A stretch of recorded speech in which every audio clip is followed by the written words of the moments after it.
మరో వంక మనకు ప్రతిపక్షంగా ఉన్న చంద్రబాబు గారిని చూడండి, దత్తపుత్రుడిని చూడండి. మరో వంక మనకు ప్రతిపక్షంగా ఉన్న చంద్రబాబు నాయుడుని చూడండి, దత్తపుత్రుడిని చూడండి. వీరిద్దరు పేరు చెబితే అక్క చెల్లెమ్మలకు ఏం గుర్తుకొస్తుంది అని చెప్పి నేను అడుగుతా ఉన్నాను. చంద్రబాబు పేరు చెప్తే 14 సంవత్సరాలు ముఖ్యమంత్రిగా ఉన్న వ్యక్తి, 3 సార్లు సీఎం అయిన వ్యక్తి, ఇటువంటి వ్యక్తి పేరు చంద్రబాబు నాయుడు గారి పేరు చెబితే అక్క చెల్లెమ్మలకు గుర్తొచ్చేది ఏమిటి అని అంటే బాబు చేసిన వంచనలు గుర్తుకొస్తాయి. పొదుపు సంఘాల్లో ఉన్న అక్క చెల్లెమ్మలకు ఏం గుర్తుకొస్తుంది అని అంటే చంద్రబాబు చేసిన దగా గుర్తుకొస్తుంది అని కూడా ఈ సందర్భంగా తెలియజేస్తా ఉన్నా. చంద్రబాబు నాయుడు గారి పేరు చెప్తే ఆయన చేసిన ఒక్క మంచి గుర్తుకు రాదు. ఆయన పేరు చెప్పితే ఒక్క మంచి స్కీము కూడా గుర్తుకు రాని పరిస్థితి చంద్రబాబు నాయుడు గారిదైతే, ఇక దత్తపుత్రుడి పేరు చెబితే ఏం గుర్తుకొస్తుందో తెలుసా?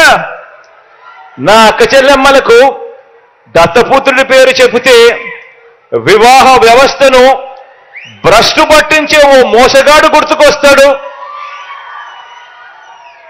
5 సంవత్సరాలకు ఒకసారి కారును మార్చినట్టుగా భార్యలను మార్చే ఒక మ్యారేజ్ స్టారు, ఓ వంచకుడు గుర్తుకు వస్తాడు దత్తపుత్రుడి పేరు చెబితే.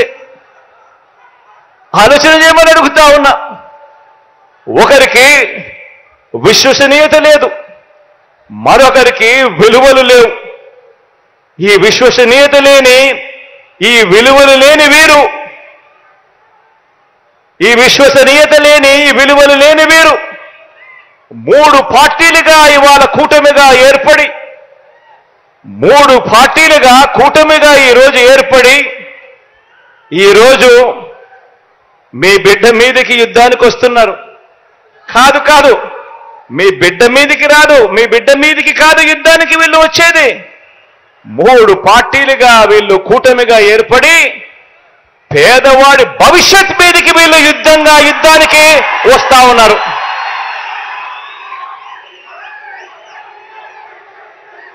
ఇదే ముగ్గురు,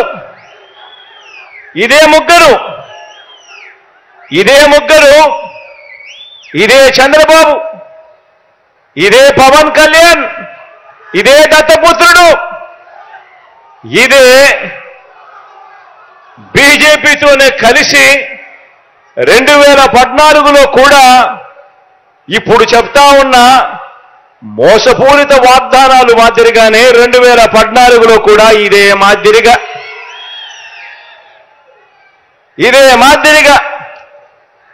2014లో కూడా ఎన్నికలప్పుడు ఇదే ముగ్గురు ఒకటయ్యారు, ఇదే ముగ్గురు ఒకే స్టేజ్ మీద కూర్చున్నారు, ఇదే ముగ్గురు ఒక కూటమిగా ఏర్పడ్డారు.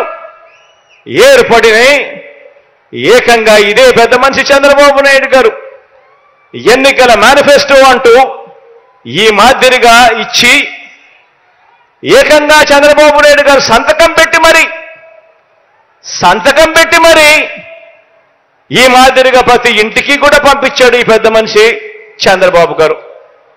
ఇందులో ఈయన రాసిన మాటలు, రాసిన వాగ్దానాలు, రైతులకు రుణమాఫీ పైన మొదటి సంతకం చేస్తానన్నాడు. 87,612 కోట్ల రూపాయల రైతుల రుణాలు మాఫీ చేస్తానని చెప్పి ఎగనామం పెట్టాడు. పొదుపు సంఘాల రుణాలు పూర్తిగా రద్దు చేస్తానన్నాడు. ఏకంగా 14,205 కోట్ల రూపాయలు నా అక్క చెల్లెమ్మలను అడ్డగోలుగా మోసం చేశాడు. మహిళా రక్షణకు ఉమెన్ ప్రొటెక్షన్ ఫోర్స్ ఏర్పాటు చేస్తామన్నారు. మహిళా రక్షణకు ఉమెన్ ప్రొటెక్షన్ ఫోర్స్ కథ దేవుడెరుగు. విజయవాడ నగరంలో ఏకంగా కాల్ మనీ సెక్స్ రాకెట్ నడిపించారు.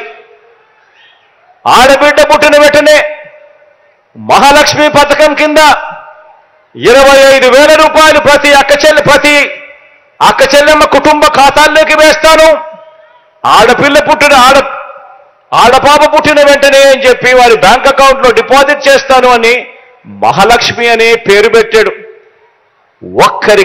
ఒక్కరికైనా కూడా ఆడపిల్ల పుట్టినప్పుడు మీకు కానీ, మీకు తెలిసిన వ్యక్తులకు కానీ, మీకు తెలిసిన అక్క చెల్లెమ్మలకు కానీ ఒక్కరికైనా వాడు ఆడపిల్లలు పుట్టినప్పుడు 25,000 రూపాయలు వాళ్ళ బ్యాంక్ అకౌంట్లోకి డిపాజిట్ చేసినాడా అని అడుగుతాను నేను. ఇలా